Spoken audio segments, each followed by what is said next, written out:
that dice! Shoot that dice! Yes, sir! Ah!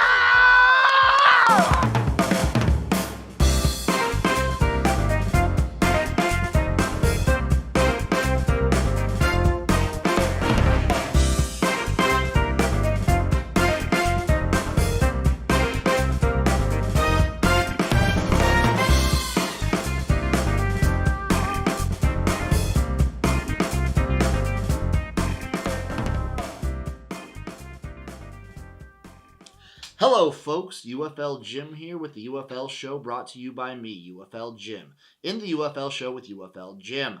We just got finished with one of the most exciting playoffs in spring football that I can remember. We had the Michigan Panthers and Birmingham Stallions facing off, as well as the San Antonio Brahmas taking on the St. Louis Battlehawks. I'm going to dive into this before we start looking at the championship of the Brahmas and the Stallions. First off, let's begin. The Michigan Panthers fall to the Birmingham Stallions, losing 18-31. That score sounds crazy, and I would forgive you for thinking that this game was a blowout, but it was not. This game had it all. First off, what the hell was going on with the third quarter? Turnover. Adrian Martinez gets pulled partway through this quarter. The MVP, by the way, gets pulled. Matt Corral in, vaulting the Birmingham Stallions to a sure victory. Before this, I won't say the Panthers dominated, but through the first half and a good chunk of the third quarter, the Panthers were looking like the better team. They just couldn't finish drives, which ends up biting them in the ass because they didn't have the points. When you're constantly going for field goals against a team as good as the Birmingham Stallions, that's just a recipe for failure. They scored the first touchdown of the game, and then after that could do literally nothing the entire time. It was death by 1,000 cuts. They just cutting themselves. It was hard to watch if you're a Panthers fan because you saw potential, you saw promise, and it just kept. You always had in the back of your mind, the Stallions are still in it. The Stallions are still going to be here. They just couldn't put Birmingham away. Now the Stallions, though, the victors, the USFL champions, have some questions to answer. Will they be going away from Adrian Martinez? He's going to get the start in the championship game, but you have to imagine he's going to have an extremely, extremely short leash, and Skip Holtz will probably be willing to pull him at a moment's notice. But the other question with that is, does Matt Corral have the experience and is he ready to step up in a big game situation? He looked pretty good in the USFL Conference Championship, but against the Brahmas defense, I would be a little hesitant to fully trust either one of these guys. That's going to be the big question for Birmingham, and if they win, it'll be on the backs of probably Matt Corral. Let's be honest here. It'll be Matt Corral. Couple things that sort of bugged me about this game early on, especially. It was a lot of a ref show, and that's about two factors going into that. The Birmingham Stallions were probably the sloppiest I can remember seeing them in the past 3 years, and B, the ref's just too happy to throw a flag. And I remember talking with USFL Jim, and he mentioned to me that especially in 2022, 2023, and we saw it in the XFL last year too. I talked with both Jims, that the refs like to call it one way during the season, and then we get to the playoffs, and they just kind of go back on how they've been doing it the entirety of the year, and they just go and do something different, which makes zero sense to me. Just call a fair game, make it simple. That's what we like the UFL for. The simplicity, the easy to understandness, and just keep that going. Again, as I mentioned earlier, this was one of the sloppier games by the Stallions. The fact that they still win it 31-18 is kind of a testament to how strong this team is. That had a little bit to do with the Stallions, but also Michigan just never being able to fully put them away. Like if Michigan would have scored touchdowns instead of field goals, they would have been up 3 or 4 scores going into half. Like that's way harder to overcome than 5-6 points. Like come on, guys. Next up, we had the San Antonio Brahmas taking on the St. Louis Battlehawks, with the Brahmas coming out victorious, winning 25-15. Now, this one is a little bit of a different story. San Antonio, throughout the entire game, looked like the better team. St. Louis came in feeling like an underdog the way they played. They were getting too cute. They were trying to do some trickeration, and they just felt tight. They felt tense, and that's not how you want to be. If you're St. Louis, you have the better offense. You have some of the best players on the field. The only thing you don't have, obviously, your defense is good enough, but like the only thing you don't have is the incredible defense of San Antonio. And you don't expect the Battlehawks to come in so tight and so nervous, I guess is the word. Maybe that has to do with Anthony Beck being not nearly as experienced as someone like Wade Phillips, who has a well of coaching knowledge under his belt, under his front butt, but you'd expect more confidence from the Battlehawks. And I get AJ's banged up, I understand, but still, I don't understand what they were thinking here. And that was the Battlehawks offensive line being not nearly as good as San Antonio. And honestly, some disappointment from the skill positions and a few key boneheaded coaching decisions, I feel, is what cost the Battlehawks this game. I'm not saying that they would have won, but they were still kind of in it, and then these key coaching decisions just blew. I don't believe the way their offensive line was playing, letting AJ just get demolished back there at points, and a couple key drops really kind of held this team back, I believe. That's not to take anything away from San Antonio. This team was awesome. The defense was chef's kiss. The special teams even came out when they had been anti-clutch the few weeks prior. And the offense, Chase Garbers in this offense, the run game. Oh, the run game for the Brahmas is so fucking good, man. It's so good to watch. If you aren't into the San Antonio run game, you don't like real football. I'm sorry, but you do not like real football if you're not into the San Antonio run game. It's just a fact. The Brahmas are a well-oiled machine. Now, I talked about key coaching decisions that kept the Battlehawks from winning this game. What are they? There's two that really spring to mind. Number one, in the first half, keeping A.J. McCarron in to try and have like a comeback drive in the first half to kind of like, I don't know, tie up the score, maybe go ahead, but you're risking a lot for not a ton of gain there. You've been playing tight all half. Maybe just go in, lick your wounds, and just come out second half ready to go. Instead, you keep AJ in, you try and do the drive, and what happens? He gets hurt. He gets hurt pretty bad. We were wondering during the live stream whether or not he'd even return in the second half, and he was playing limp the rest of the game, and just it kind of limited this team. And number two, end of the game, you're driving, you need 10 points, you have about a minute 40, under 2 minutes, and you have to go for the field goal at least at some point, and you need a field goal and a touchdown plus a little bit extra. And what do? You just go for the touchdown first, and you're just eating up so much time. You're just wasting all of this time, and then you can do nothing. There's nothing you can do at that point, and game over.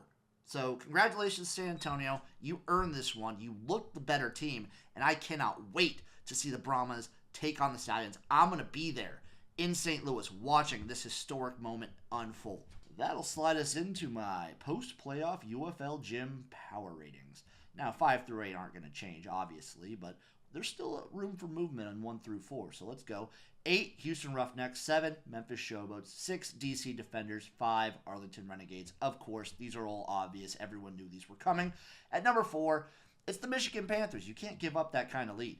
And the fact that they didn't score a single touchdown after number 1 is frankly embarrassing. They should be ashamed of themselves for what they did in Week 10 by allowing Bryce Perkins to get hurt. I fully believe with a healthy Bryce Perkins, this might be a different game. I don't know if the Panthers win, but they probably keep it very, very close. At number 3 is the St. Louis Battlehawks. I still eat them above the Panthers a little bit. They showed some life, and I think if they played, I would probably favor the Battlehawks. Number 2 is the San Antonio Brahmas, and this one is really close. This one's really close because the Brahmas defense is probably the best unit playing right now. They're kind of doing, in some respects, what the Renegades in the XFL did last year. We've seen it. The Brahmas have been getting better and better and better since, I'd say, Week 6. We've seen improvements in Week 7, 8, 9, 10, and now the playoffs. And I think they're the team that are probably peaking at the right moment. At number 1, though, it is the Birmingham Stallions. They're still the king of spring. They're still the top of the mountain. You have to beat them if you want to unseat them. All right, folks, it's at this point that I'm joined by both XFL and USFL Jim for a nice little roundtable discussion. We're going to get some debate going on here. I'm going to ask them a series of questions and see how they respond. First off, congratulations to both of you gentlemen for having your conferences, your leagues, so to speak, represented in the inaugural UFL playoffs. I just would like to give you your welcome for that. So, you are welcome. Thanks for having us on, UFL Jim. I'm glad that I have a respectable team in the championship game. I have the obviously better team, better logo, better coach, better everything, but we'll get into that later. Thanks for having me on, Jim. I feel like I just go casual because I'm so used to these at this point. You know how it is. All right, gentlemen, first question in this debate. When it comes to the Stallions versus the Brahmas, what is the best unit that will be on the field for the championship game? Obviously, the best unit on the field will be the San Antonio Brahmas defense. This defense has been able to stop basically everyone it has come into contact with since week 5 of this season. They haven't met a team yet that they can't shut down, and I don't see why the Birmingham Stallions are going to be any different. So, yeah, Brahmas defense, 100%.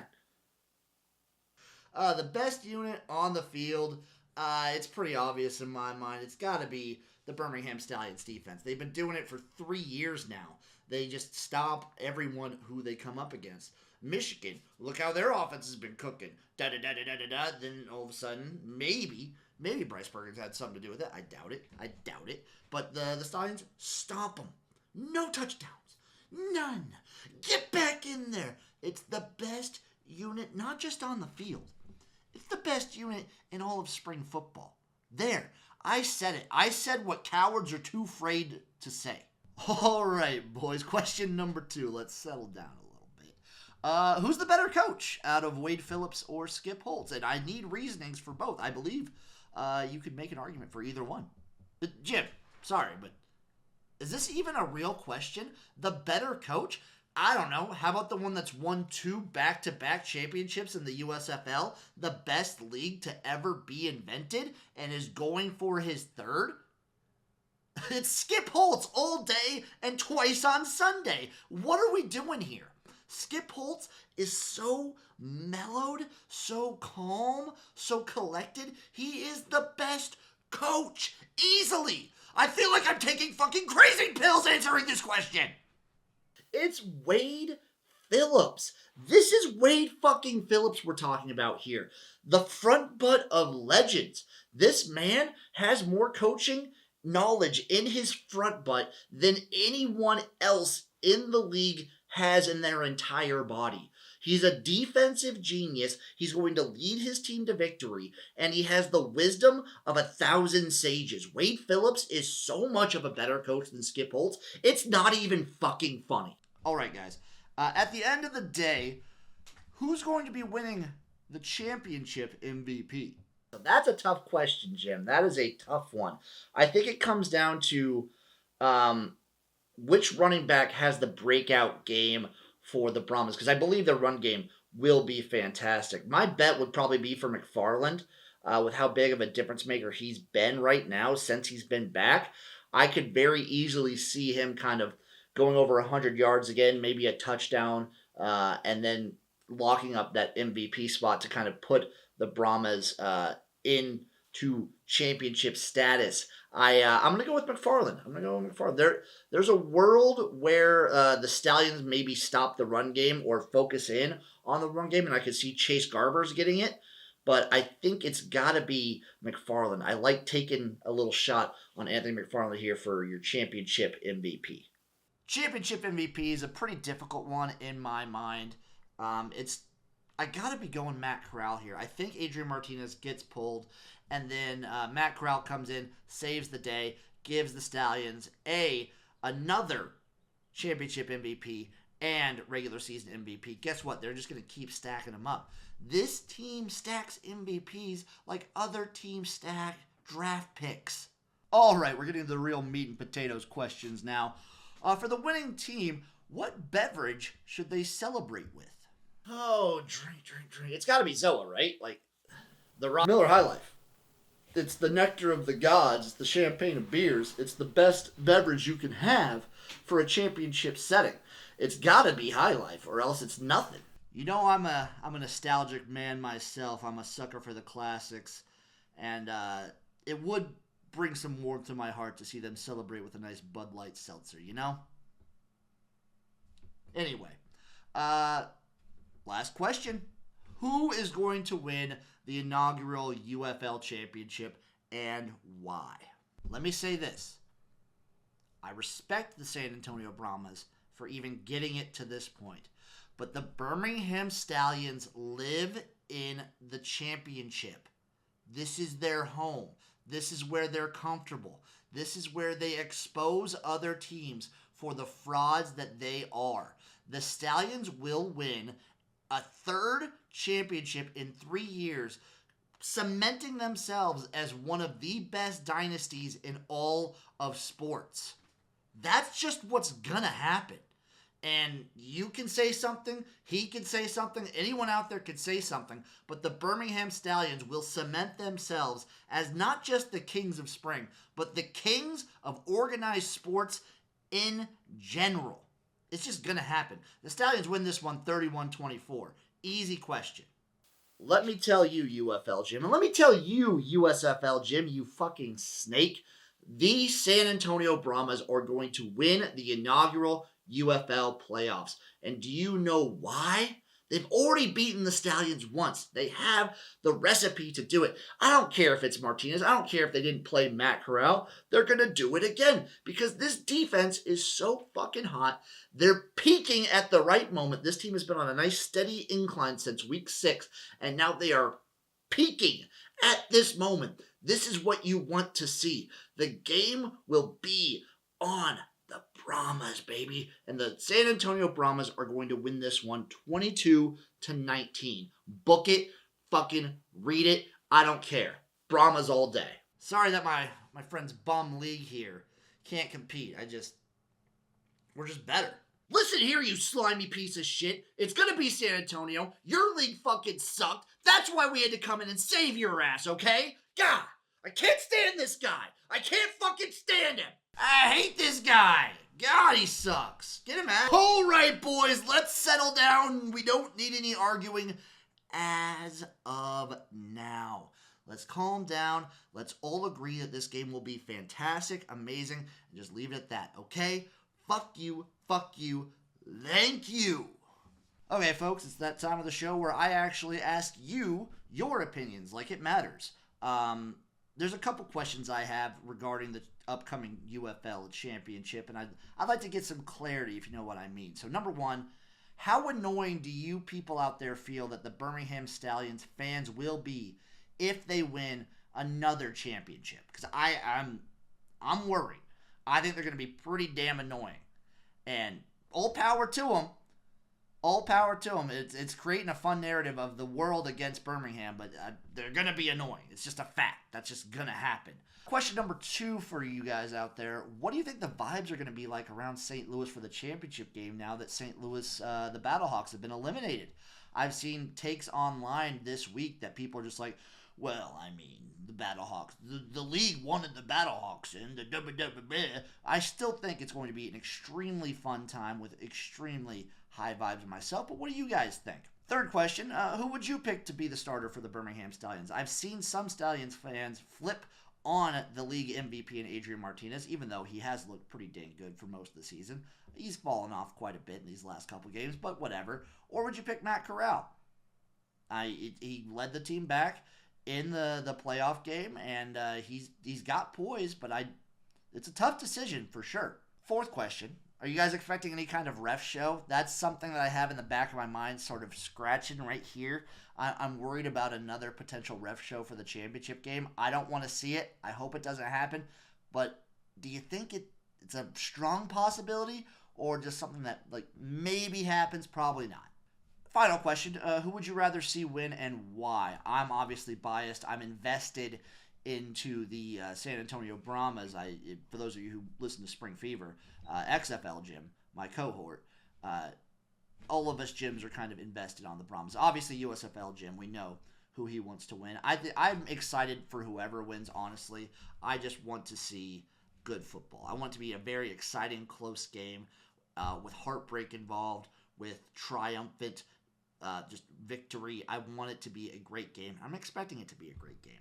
Okay, folks, that's basically the end of the show. We're here.